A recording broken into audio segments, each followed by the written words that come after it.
Good morning everyone.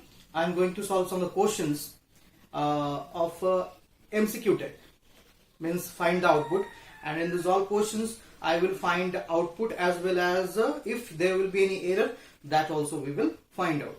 So this type of questions please practice in your home also. So let's see. If you see the first one here, that written by me, the first question is system.out.println welcome. You see any error is there? I'll feel that there is no error. Output will come as welcome. Am I right?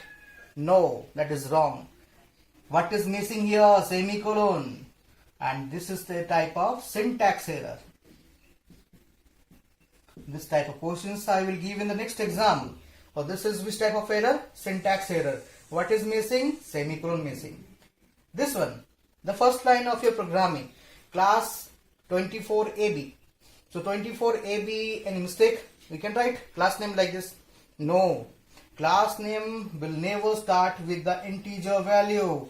So 24 is supposed to be after AB. If I write here AB24, this is correct.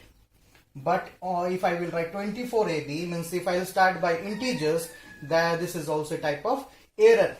Correct now? Error. Which type of error? We can write syntax error. Syntax error. The next one, if you see public static void main string arrays, any error is there? Yes. What is the error? That M is in capital letter, so it should be in small letter. Which type of error? In main function, if there will be any error, that is a type of which type of error?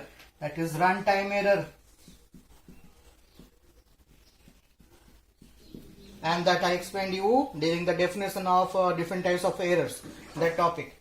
Next one, for and there are two semicolons. Any error is there? You'll feel this is how it is possible. Error is there? No, my dear, there is no error.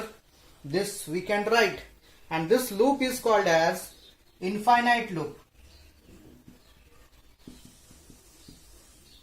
This loop is called as infinite loop. We can write two semicolons. There is no restriction and there is no initialization, no increment, no decrement, only two semicolons. That is the restriction of for loop. There must be two semicolons inside the for loop. The two semicolons are there, and that is called as infinite loop. The next one, you see, question number 5. If xyz m equals to 30, else m equals to 50, and this is the question. This part is the question. If any error or output. This is an error, because this is the place where we are writing what? Conditions. Conditions. But written by me xyz, this is not a condition. And if it is a string, then it must be in between double quotes. That is also missing. So this is a type of error. Which type of error? This is also a type of syntax error. Blunder, mistake.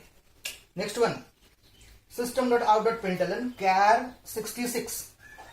Any error is there? There is no error. If you'll notice, 66 is the value of capital B. Correct now? This is integer format. We are converting integer into character. We are converting integer into character. So 66 is the value of capital B, and the character value of 66 is what? B. So we will write answer as capital B is the answer. The next one, you see, system.out.println. Yeah, very big. So 65 is the value of capital A. We are converting into character. We are converting into character. So this format will give how much as the output? A. But again we are converting this A into what? Integer. Again we are converting this A into integer. Means character we are converting into integer. So what is the integer value of capital A? ASCII value of capital A. That is also how much? 65. We are converting integer to character and character to integer. This is the format. Correct? The last one. I declared one variable int 3mn. Any error? Yes. Blunder, mistake. We are not supposed to write the variable name, the class name, the function name with the starting value as a integer.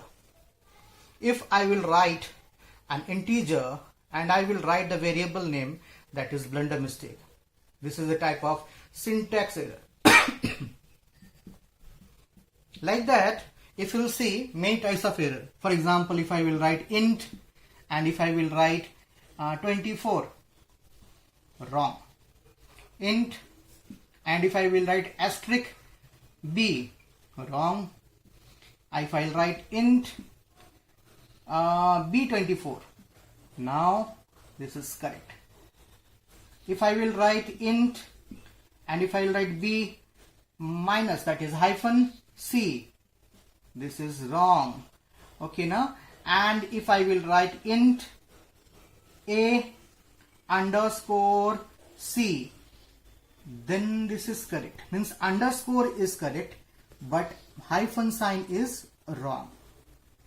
So very small things I explained to you. So I hope you all understood, and thank you very much everyone. Try this type of questions. This type of questions will come in your coming exam. Thank you very much. Have a nice day. Stay home, stay safe.